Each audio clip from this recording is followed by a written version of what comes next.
Salutations à tous mes frères et sœurs, c'est l'Empereur, le guide qui vous parle aujourd'hui, nouveau podcast au sein du Cercle des Affranchis avec mon très cher ami Bertrand Guys, MindMoney sur Twitter, et aujourd'hui, Sofiane, tu peux l'annoncer. Nous avons un invité très spécial qui vient de la zone 51, ce n'est pas une blague, et nous avons aujourd'hui l'honneur de vous présenter Monsieur Olulundoul. Alors, il faut savoir que moi et Sofiane, on a créé l'association Lutte pour un alien. Donc en fait, on vise à aider tous les aliens enfermés dans la zone 51. Parce qu'il y a beaucoup d'aliens qui viennent sur Terre, parce que leur... Ah, il a dit quoi? Attends, il me faut la traduction là. Alors, attendez, je vais regarder sur le... Ah, je crois qu'il dit qu'il aime bien ta maman. Alors, monsieur... Alors là, non. Monsieur, non mais monsieur, non mais attendez. Non, bon. Monsieur, on vous invite, on essaie de mettre en avant votre race, et vous parlez mal de ma daronne? Monsieur, c'est là. Dites. Bon, avez-vous un message adressé à tous les terriens sur Terre Oh putain, il fait peur là.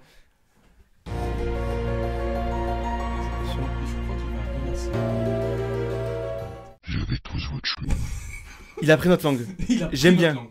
Le mec apprend très vite, il s'assimile très vite. Ouais, voilà. c'est... Pour tous ceux qui sont xénophobes, regardez ce qu'on peut faire avec des gens qui s'assimilent comme ça. Il veut tuer mais il s'assimile, tu vois. Voilà. Il veut tuer mais il s'assimile. Voilà, il veut s'intégrer. C'est exactement ça. Voilà. En tout cas, merci Olulundo pour cette introduction et maintenant, place au générique. Ouais, générique.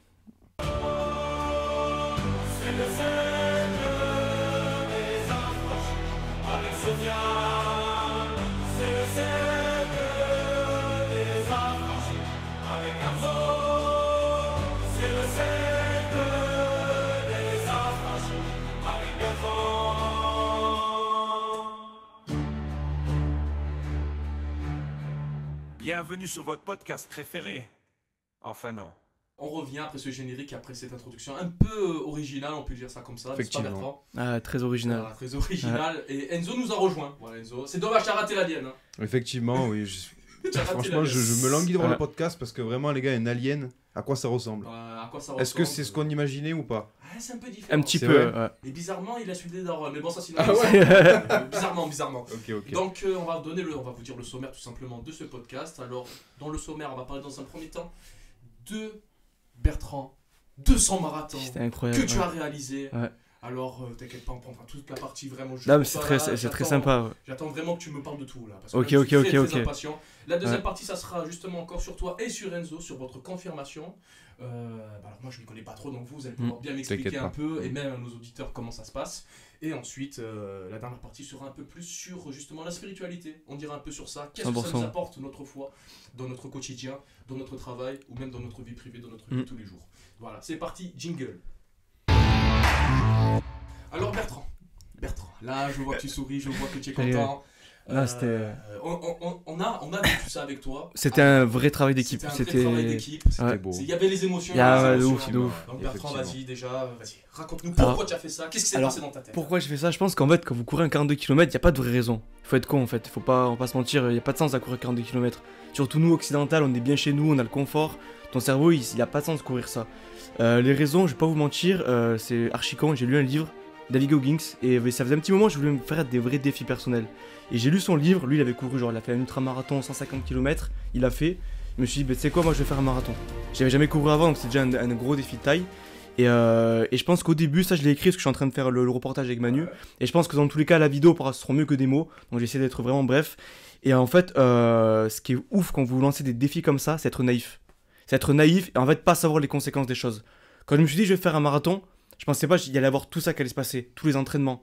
En tout, je crois, j'ai couru 350 km depuis que je me suis entraîné, tu vois. Donc si on m'avait dit pour le marathon, il fallait que je cours 400 km quasiment, que je souffre, que j'ai mal là, que j'ai mal ci, que ça me prend du temps. Si en fait on sait déjà tout en amont, en fait on abandonne directement. Donc tu t'es préparé 9 semaines, c'est bien ça? Sans avoir jamais couru? Ouais, jamais. Pour moi c'était que la musculation. Et si j'ai un message à faire passer par rapport à vos projets, quand vous vous lancez, allez-y à 100% et vivez juste le moment présent. Commencez pas à cogiter, il faudra faire ça, il y aura ça. Non, ça va vous faire peur et vous ne ferez pas au final. Donc quand vous vous lancez, vous voulez faire le marathon, c'est l'objectif final, allez-y et vivez au moment présent chaque épreuve en fait, petit à petit. Que si vous commencez à tout anticiper, ça vous fait un gros tronçon comme ça et vous n'y arriverez jamais. Et ça, je pense, c'est pareil, c'est partout dans toute la vie, quoi. Surtout, quand tu l'as fait, c'était vraiment pour vivre l'expérience. L'expérience, ouais. C'était pas dans un premier temps juste la perf. Ah non, c'était vraiment, je veux faire ça. j'ai envie de le faire, je veux voir ce que ça fait. 100%. Je veux savoir qu'est-ce qu'on ressent quand on fait un marathon. Non, je vais le faire. C'est ça. Et pour le coup, les sensations, je souhaite à tout le monde de les vivre au moins une fois. Vraiment, les gars, je vous souhaite parce que je pense que je peux pas décrire, c'est unique. Il y a que entre marathoniens, vous m'avez vu. On a bien vu. Vous m'avez vu. On l'a pas ressenti. Mais pour le coup, moi, je pense que peut-être qu'il y a des marathoniens, eux, ça leur fait rien à la fin, ils sont bien. Moi, pour le coup, je pense que je suis allé à mes 100% de mes 100% de mon corps. Ah, mais 200%. Ouais, à mes 100%. Ouais. Je verrai dans son reportage. Ouais, les vidéos, ça parlera vraiment, mieux. Bertrand, il rampe, il court les genoux vers l'intérieur. Enfin,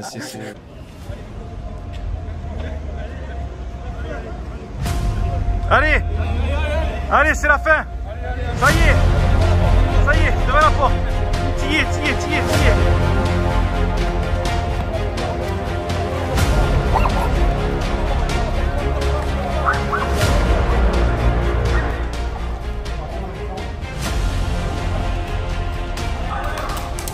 Bravo!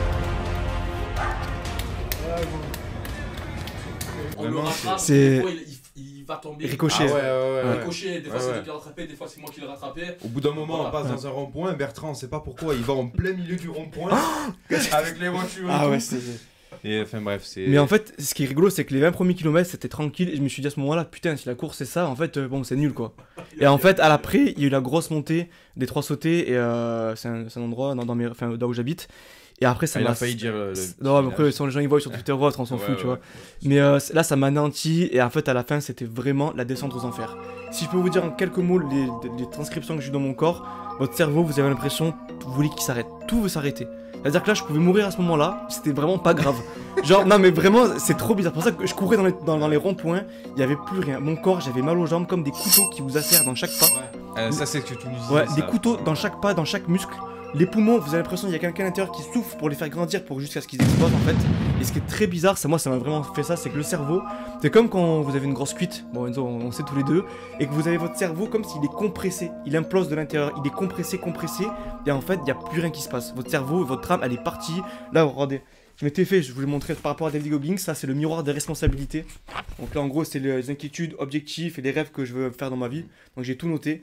Et quand vous courez un marathon, en fait il faut que vous ayez votre boîte à cookies. Boîte à cookies en gros c'est quand vous allez courir, vous allez piocher dedans pour vous dire ah, il faut que je cours parce qu'il y a ça comme conviction. Okay. Une fois que vous avez mangé ce cookie et que vous n'avez plus cette conviction là, il faut un nouveau cookie pour continuer à avancer, etc.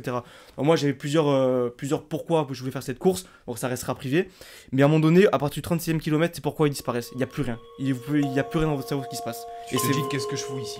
Tu te dis même plus ça. Pour le coup, il y a des endroits je me souviens plus. J'ai perdu comme si je perdais connaissance à des endroits. Vraiment, c'est. Mais vraiment, un truc qui m'a stupéfait quand on l'a vu courir, c'est quoi? Parce que Bertrand, c'est quelqu'un qui parle beaucoup.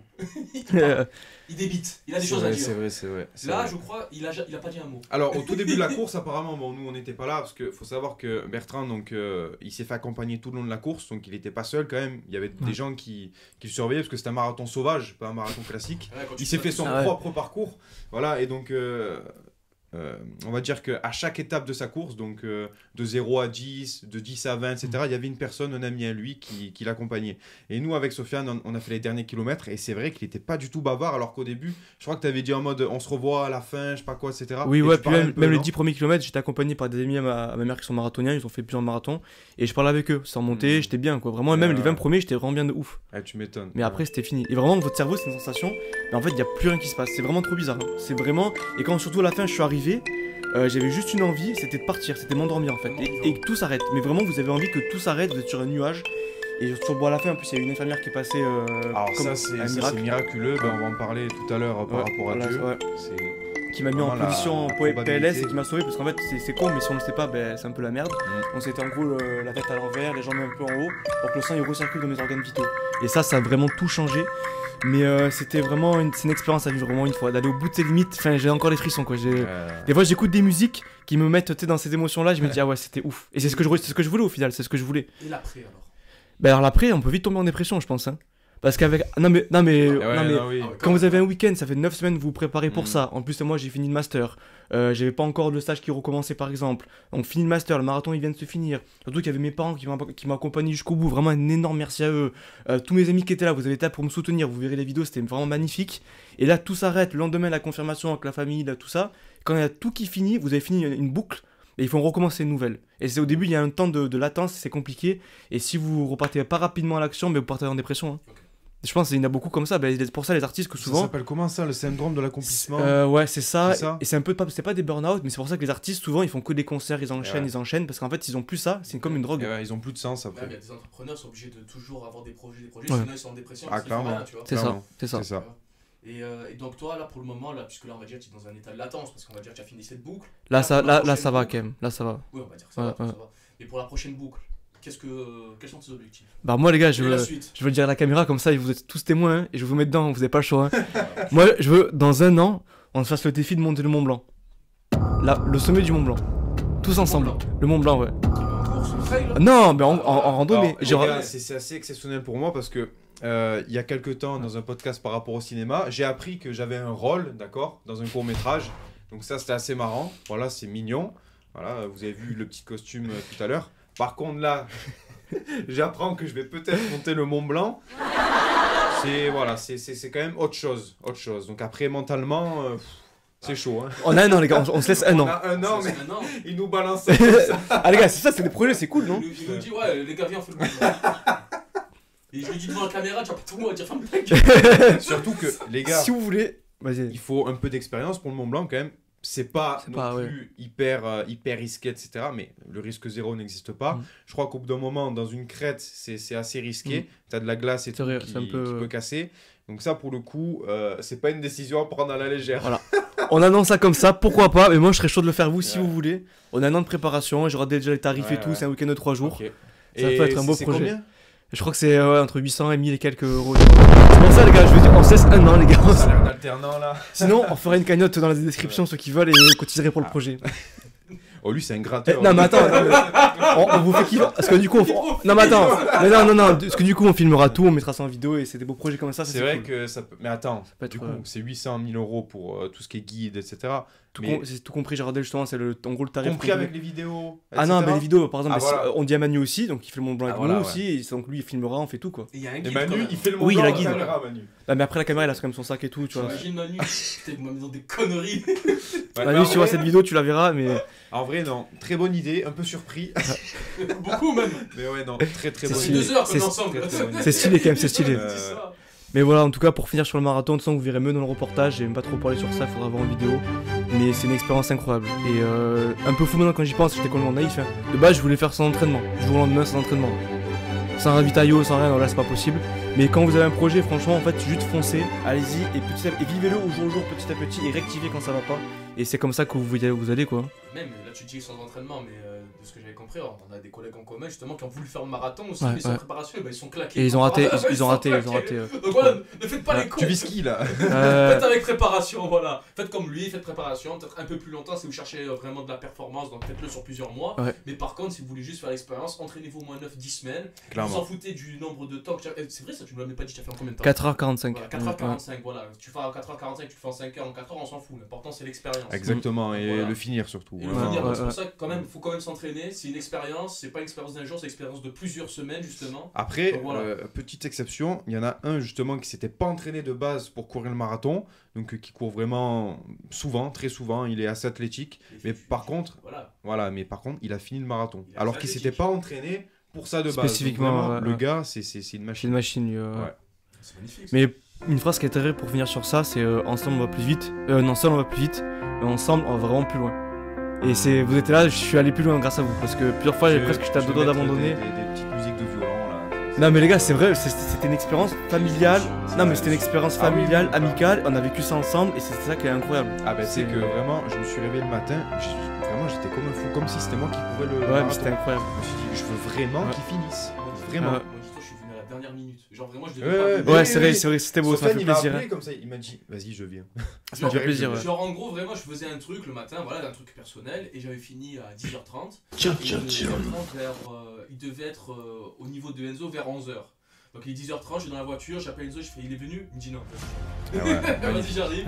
Ouais. Et j'arrive, je crois C'était 5 minutes avant incroyable. qu'il arrive, je mets les baskets, tel son Goku sur ma mec. Et c'est parti.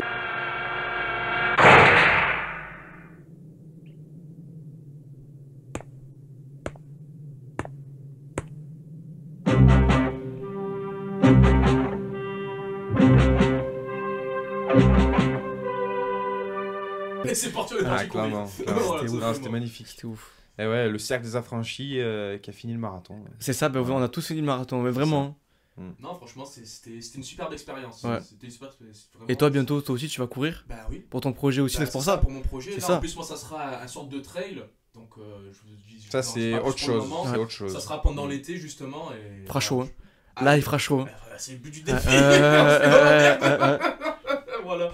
Mais en tout cas, c'est que du kiff. Voilà, Ouais. c'est que du kiff. Donc, je pense que cette première partie. Conclu et rendez-vous Parfait. dans un an pour le. Voilà. Oh putain, ce serait incroyable quand même. Voilà, on tournera un podcast dans un chalet au Ah oui, Mont oui, Blanc, oui, là-bas. quelqu'un, c'est Ça obligé. va être incroyable. C'est attention Ouais. à tous que frères et sœurs. J'ai la haine pour on est en train de monter une putain de montagne à cause de la Oh, vie. Putain. Et ouais. Donc voilà, c'était la fin de cette première partie. Maintenant, on va enchaîner avec la deuxième partie qui est sur votre confirmation, les gars. C'est parti, jingle.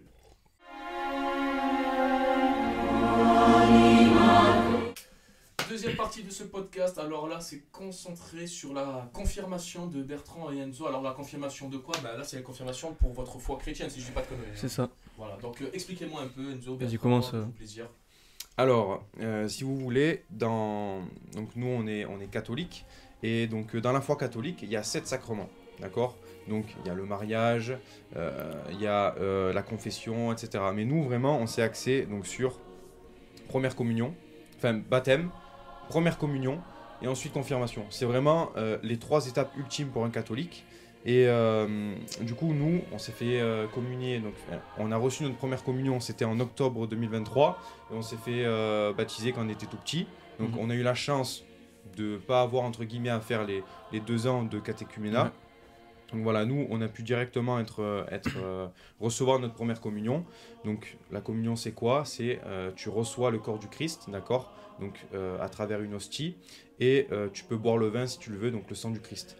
Et l'étape d'après, c'était la confirmation. La confirmation, c'est tu rentres vraiment à pieds joints, pleinement dedans, la vie d'un catholique. Vraiment, même si tu vas à la messe, etc., avant tout ça, vraiment, tu es officiellement, on va dire, confirmé dans l'église catholique, tu es reconnu sur le papier, en fait. Vous voyez? Et donc, ça va pas te changer dans ton cœur, ça c'est sûr et certain. Par contre, vraiment, tu vas te dire mentalement, ah ouais, là, j'ai fait tout ça pour vraiment recevoir le sacrement ultime, c'est voilà, la confirmation. Vraiment, aux yeux de tes frères, de tes sœurs dans l'église, tu es reconnu en tant que confirmé. Enfin, vraiment, c'est stylé. Il y a des efforts derrière, d'accord? Ça s'est pas fait du jour au lendemain. Avec Bertrand, mais tu pourras l'expliquer juste après. Vraiment, on s'est investi dans la vie catholique, on s'est investi.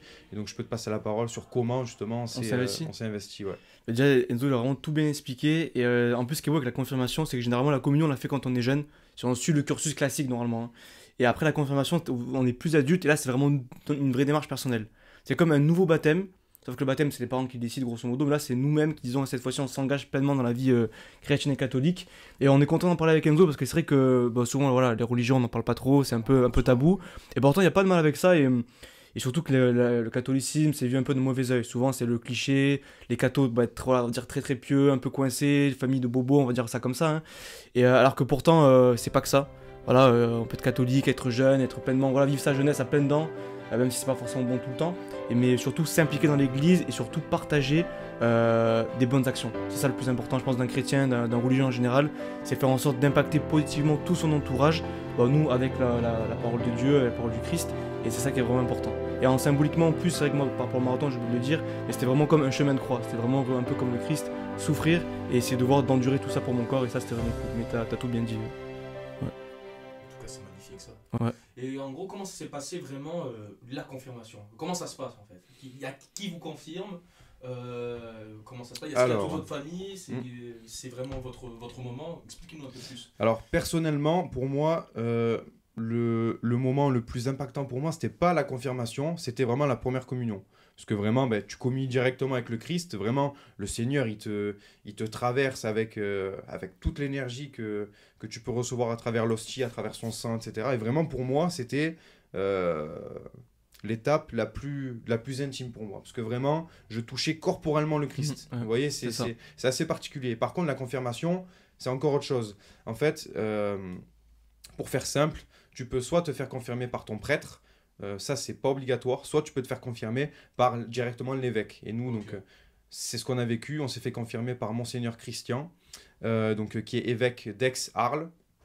Voilà, donc un monsieur assez important hein, dans la foi catholique. Et même, dans la hiérarchie. Clairement. L'évêque, c'est pas rien. Et du coup, d'ailleurs, voilà, en fait, la cérémonie est assez simple. C'est une messe traditionnelle. Voilà, donc on chante au début. Ensuite, donc, on fait le signe de croix. On fait la première lecture, la deuxième lecture de l'évangile. Donc là, c'était l'évangile de Jean, il me semble. Ouais, c'est ça. Je sais plus, Jean. De Jean. Et ensuite, juste après, donc tous les confirmés, on était 11. On a été appelés juste avant donc, de communier au sang et au corps du Christ. On devait donc se rassembler devant l'autel avec nos parrains, nos marraines de confirmation. Et en fait, l'évêque venait ensuite avec une huile, je ne sais plus comment exactement ça s'appelle. C'est une huile sainte en plus, c'est vraiment... Huile sainte. Je vous mettrai le nom de l'huile exact pour que vous puissiez l'avoir en tête. Mais voilà, du coup, on s'avance devant l'évêque. En fait, il fait ce geste, il nous bénit. Il nous parle aussi, il nous parle. Il nous dit quelques mots personnels avec... Je sais pas par rapport à toi, moi je savais pas où regarder. Si je regardais droit dans les yeux ou si je regardais la croix qu'il avait en or là. Il est tellement je sais pas où regarder, c'est trop impressionnant. On vous mettra des photos d'ailleurs.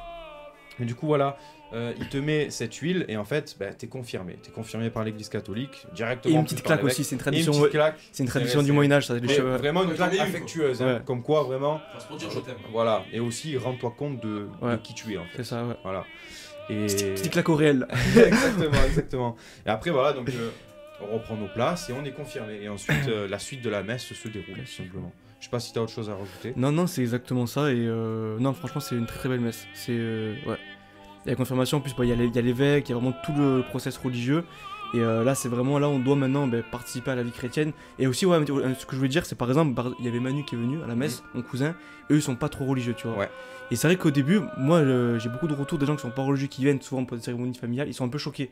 Ça fait très sec. Ouais, clairement. Ouais. C'est vrai que au début, ça peut faire bizarre. Parce qu'il y a tout le monde qui chante, c'est très codifié, tout ça. Vous résumez la pensée de votre gourou. Tenter une résumance de la pensée fulgurante et spiritique de Skippy me paraît impossible, mais il me vient un précepte médiateur de la pensée Richnou qui est que tout bien que tu détiens est un souci qui te retient. Et Skippy est là. Même mon cousin, il a fait la communion et tout, mais il savait pas prendre, il a pas pris le corps du Christ, tu vois. Mais il y en a plein, c'est vrai que ça fait secte. Et en mode, on prend le corps de Dieu si on est cannibale, non, c'est pas ça. Mais vraiment, je vous invite, non, parce qu'il y en a qui. Non, mais en plus, il y a beaucoup de musulmans, c'est justement, qui pensent que comment on prend le corps de Dieu, c'est vraiment ça, on prend le corps et on boit le sang du Christ. Genre le pain et le vin, quoi. Ouais, mais c'est le corps, non, mais pour nous, c'est le corps de Dieu et son sang, tu vois. Ouais, c'est ça, et il y en a beaucoup qui croient qu'on est des cannibales, quoi. Donc vraiment, je vous invite vraiment à venir à une messe catholique, quoi, allez pas voir ailleurs. Une messe catholique. à une messe catholique et venir vraiment. Ne vous y perdez pas, à une messe catholique et vraiment voir et juste regarder comment ça se passe et vous allez voir qu'en fait non, une fois que vous comprenez un peu tout le process, renseignements en avant, c'est vraiment magnifique et n'ayez pas peur qu'on va tous vous accueillir vraiment. Pour rebondir à ce que tu dis, c'est vrai que quand tu connais pas toutes les séquences, on va dire, de la messe, en fait ça paraît, mais déjà bon, ça paraît très sectaire, mais c'est très long en fait. Vraiment, quand t'as pas tes repères, c'est hyper long. La messe, là, pour le coup, elle était assez longue, elle a duré 2h30. Ouais, 2 heures, après. On l'a pas vu passer, parce qu'on est habitué, en plus, c'est notre confirmation. Mais c'est vrai que certains membres de notre famille nous ont dit, ça fait un peu secte, et voilà, exactement. Et c'est un peu long. Mais bon, ils étaient là pour nous. Voilà, c'est essentiel. Franchement, avec la chorale, vraiment, nous, on a une église, elle est exceptionnelle. Incroyable. Beaucoup de personnes qui sont investies dedans bénévolement. Elle est trop bien, franchement. Elle est magnifique. Si jamais un jour vous avez l'occasion d'y aller. Et moi, du coup, je pense à ta prochaine question. Comment vous, la religion impacte votre vie? À vous. Bonne question. J'ai anticipé. Bonne question. Ouais, c'est là, je vais pour pas qu'on l'oublie au cas où. Je sais pas ce que t'avais mis, mais je veux. C'est clairement ça. C'est vraiment comment la religion vous impacte dans votre vie, tout simplement. Voilà, vous, c'est le christianisme. Et même toi. Voilà, comment ça vous impacte dans votre vie? On t'écoute. Ah, c'est moi en fait. Oui. Vas-y, commence. Je pose la question, mais je parle. Exactement. Sinon, là, on part en débat interreligieux là. Pourquoi la millénaire? Non, j'en ai pas. On se calme doucement.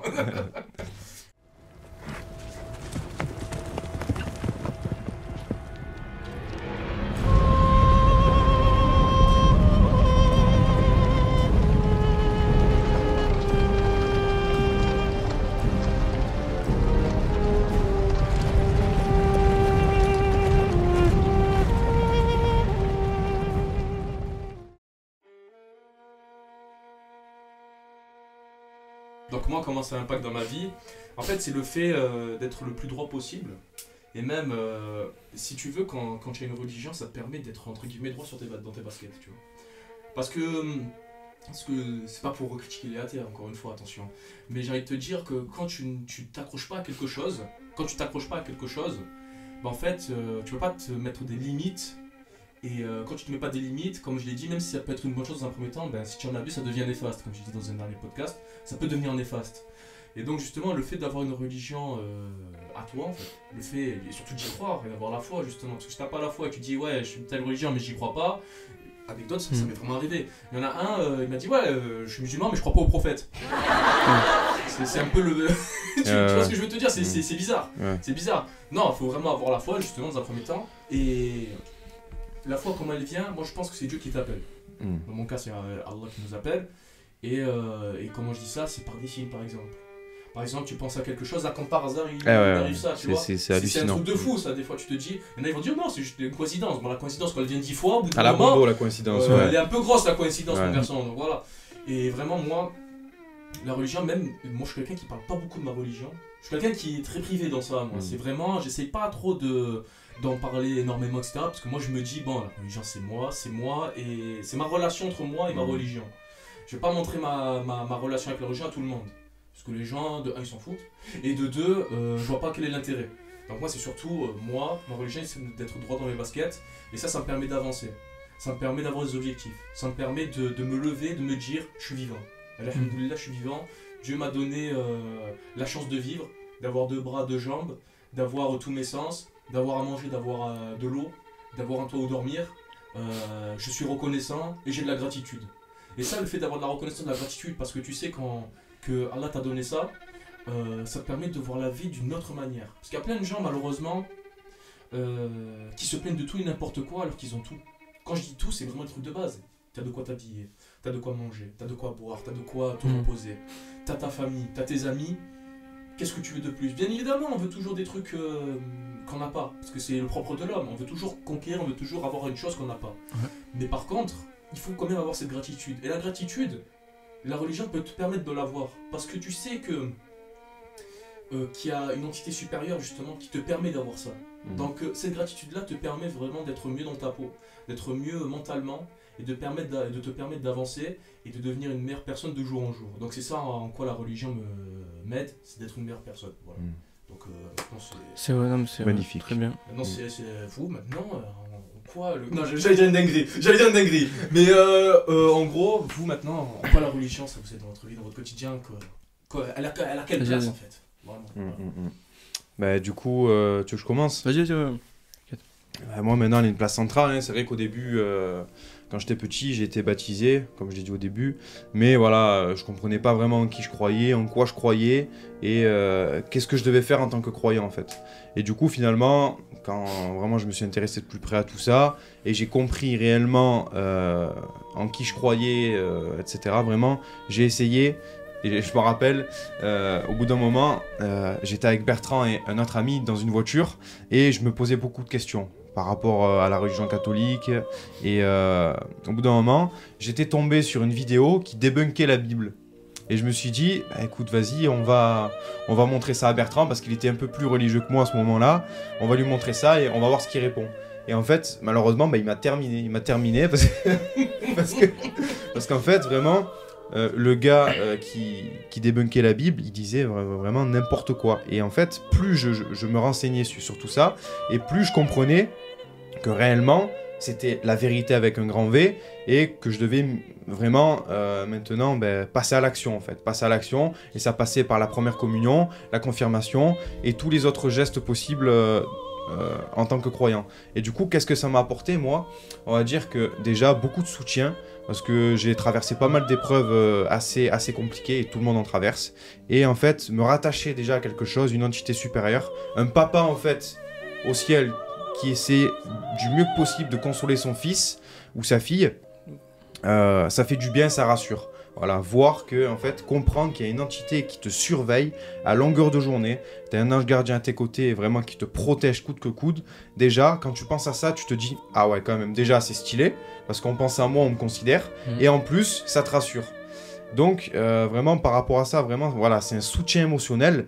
Et après, que ça soit dans mes projets, dans le sport, et même dans les podcasts, là, je me dis, on a tous un chemin tracé, d'accord? Dieu veille sur nous. Et en fait, tout simplement, on va dire que si par exemple, à l'instant T, je prends une décision, je trouve qu'elle est mauvaise ou que j'ai pas les retours que j'avais envie d'avoir, je me dis, Dieu, pas de problème, il me protège coûte que coûte et on va dire qu'il me ferme une porte pour m'en ouvrir une plus belle. Et en fait, c'est comme ça que je le vois. Si par exemple demain, je dis une bêtise, hein, si par exemple demain notre podcast il flop, là, je vais me dire c'est pas grave, il faut travailler sur telle chose, mais jamais, jamais, jamais baisser les bras, parce que déjà le Christ il a jamais baissé les bras sur la croix, il allait jusqu'au bout. Et en plus vraiment, waouh, et en plus vraiment on n'est pas seul quoi, on n'est pas seul. Du coup soutien. Voilà, soutien, de la force et aussi de l'espoir. Pourquoi de l'espoir? Parce que justement, déjà, malheureusement, au bout d'un moment, on va tous finir par partir.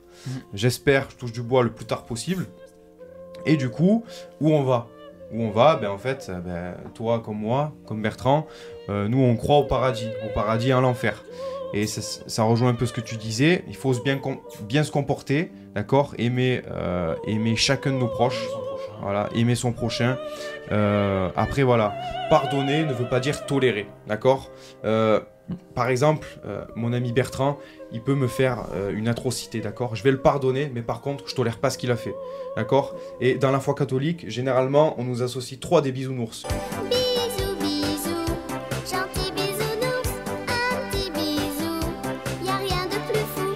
Bisous, bisous. Jésus, pray for peace, je sais pas quoi, etc.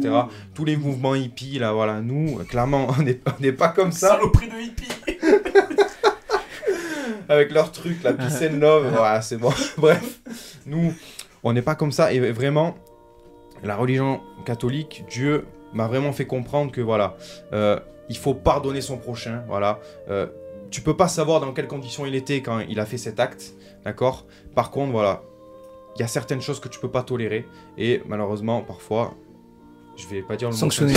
Je vais pas dire le mot sanctionner, mais voilà, il faut montrer parfois tes désaccords, voilà, dire que là t'es pas d'accord, je te pardonne mais t'es pas d'accord, mais bref, tout ça pour vous dire que vraiment soutien, espoir et force grâce à ma foi en Christ, à ma foi en Dieu. Et vraiment, c'est un pilier qui fait partie de ma vie maintenant. Et vraiment, je peux plus m'en séparer. Parce que si malheureusement ce pilier s'écroule, je peux dire au revoir à ma vie, quoi, tout simplement. Et même comme tu l'as dit, là, c'est comme le terme de comprendre quelque chose. Comprendre ne veut pas dire cautionner ni approuver. Ouais, exactement. Voilà, tu peux comprendre, exactement. mais des fois tu n'approuves pas. Ouais, parce qu'on a tous une histoire différente, on a tous une vie différente. Donc on peut comprendre la personne, c'est pas pour autant que je vais approuver, que je vais accepter. Donc oui, c'est très bien ce que tu dis, c'est vrai que c'est très intéressant. Et à mon tour, Bertrand. J'ai bien aimé un mot que tu as dit, c'était Dieu, il vous considère. Et bon, l'espoir, la force, tout ça, mais il te considère, ça c'est vrai, parce qu'il y a plein de gens qui se sentent seuls, qui sont en dépression, peut-être pas de famille, pas d'amis, mais sachez que Dieu, il vous considère. Toujours. Même si vous ne le voyez pas, vous voulez qu'il vous parle, Dieu vous considère. Et en plus, plus vous allez mettre en action dans vos vies des actes, des paroles, vraiment des choses bien, et plus Dieu il va vous rendre la gratitude que vous devez avoir. Et ça, j'en suis convaincu. Moi, je pense qu'on a pu vraiment le voir dans nos vies. Au plus, on essaie de faire les choses bien, les choses carrées, vraiment les choses même sans attendre en retour. Et au plus, à un moment donné, on aura une réponse positive de Dieu, on aura quelque chose qui va se passer. Ah enfin, ça y est, on récolte le fruit qu'on a semé, quoi. Et ça c'est vraiment cool, et comme tu dis, ouais, je te rejoins à 100%, c'est vraiment de donner de la foi, de l'espérance, vouloir toujours être une bonne personne, parce que les humains on est égoïstes, voilà, on est égoïste, même quand on agit pour le bien, au final, est-ce qu'on agit vraiment pour le bien, on agit parce que, lui au moins, on voit dire que je suis un mec bien, donc au final, même si c'est bien ce qu'on fait, on le fait par intérêt personnel, et ça c'est toujours, peut-être que le marathon je découvre en mode, au moins, putain lui il a réussi à courir un marathon, tu vois, au fond, non mais c'est vrai, au fond on a toujours ce petit truc personnel en nous, et du coup ça enlève un petit peu ce bien.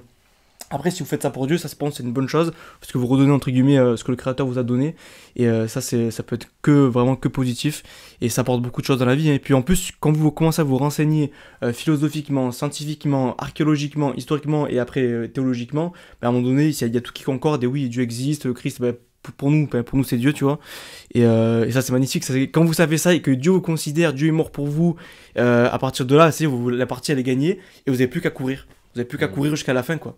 Et faire c'est le cas de le dire, hein. Mais c'est vraiment le cas de le dire, et c'est vraiment une belle analogie. La foi c'est une course qui s'arrête que le moment où vous devez partir, quoi. Et la vie il faut toujours courir, Même si le podcast il flop, ben on continue, on avance, toujours. D'ailleurs, il y a une petite histoire que Père Dominique il m'a racontée.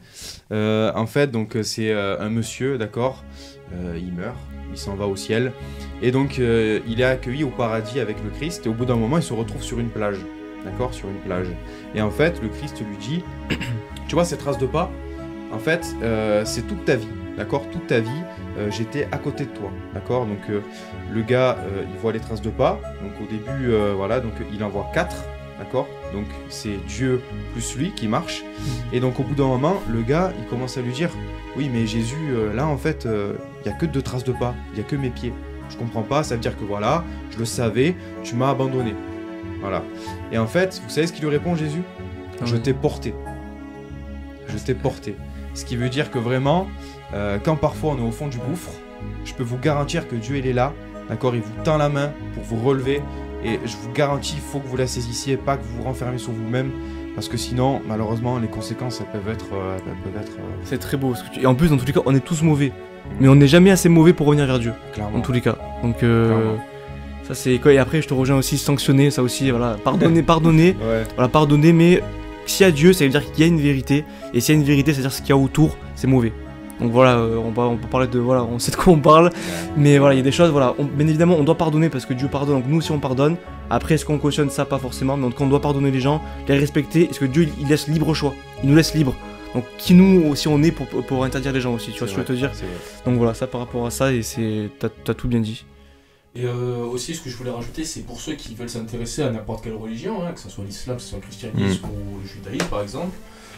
Ne commencez pas, peut-être vous pouvez commencer par là, par les réseaux sociaux, genre les influenceurs, etc. C'est ce que tout le monde fait. C'est ce que tout le monde fait, mais par contre, ne prenez pas leur parole comme parole d'évangile, si je puis dire.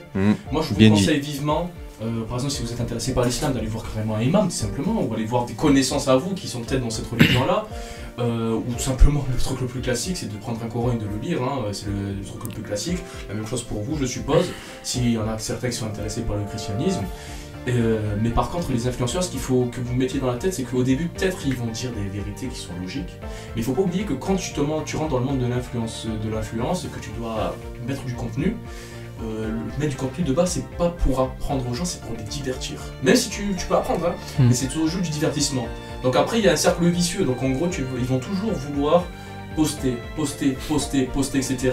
Et ça va être sur des choses de moins en moins intéressantes. Et ensuite, ils vont essayer à chaque fois de parler de trucs vraiment dont on s'en fout, en fait, limite.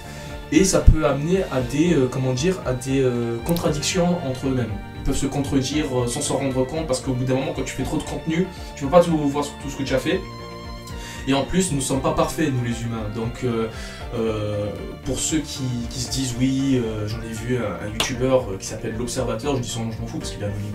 L'Observateur qui lui est un athée et qui a débunké sur 5 podcasts, plus longs que les nôtres, hein, c'est encore pire. Okay.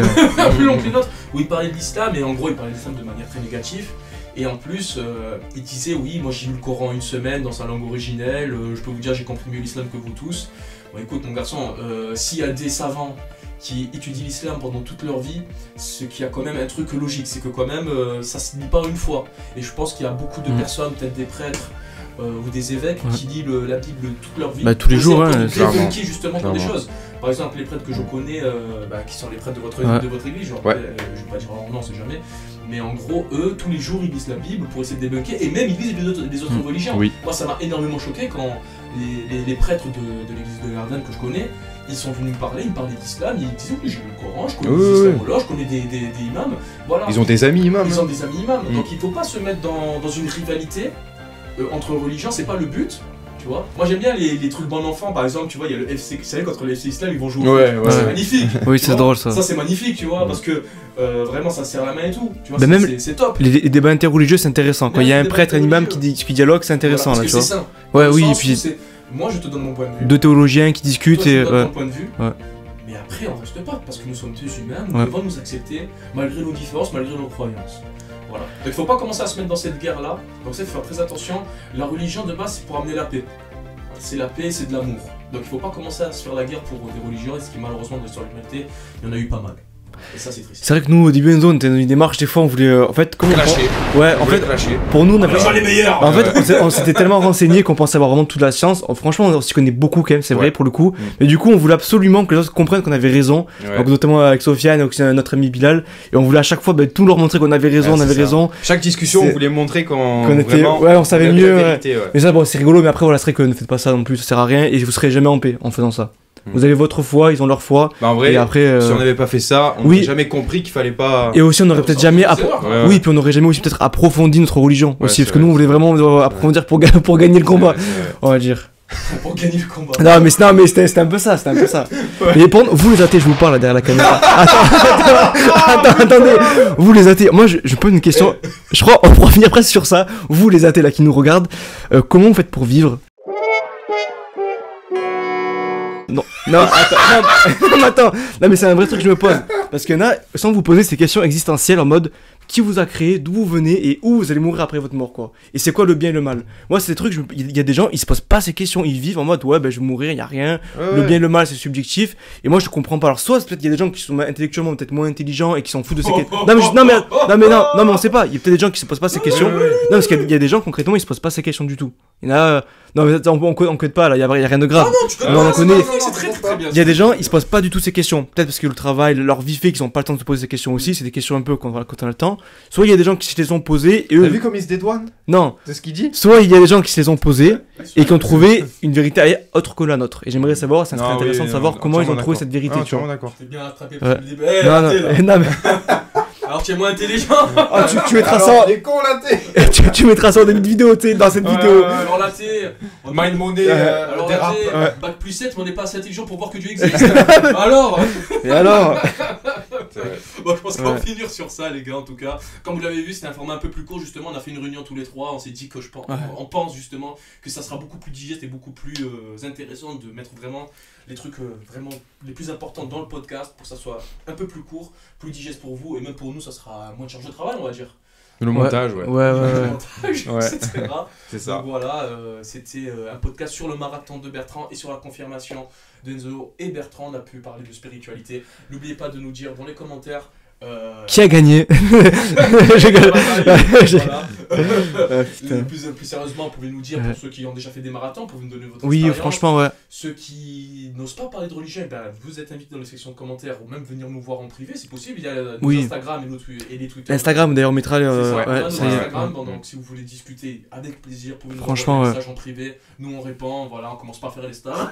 Non, franchement, on répond. Et si vous voulez des conseils ou autre par rapport à ça, un éclaircissement, en tout cas. Ou même des conseils sur d'autres choses, comme l'entrepreneuriat, le sport ou l'IA, il faut pas oublier d'où on vient, ça sera avec plaisir, les gars. En tout cas, c'était l'Empereur, c'était Bertrand Maimoni, et c'était Enzo A. Immersion. Et on vous dit à la prochaine. À la prochaine.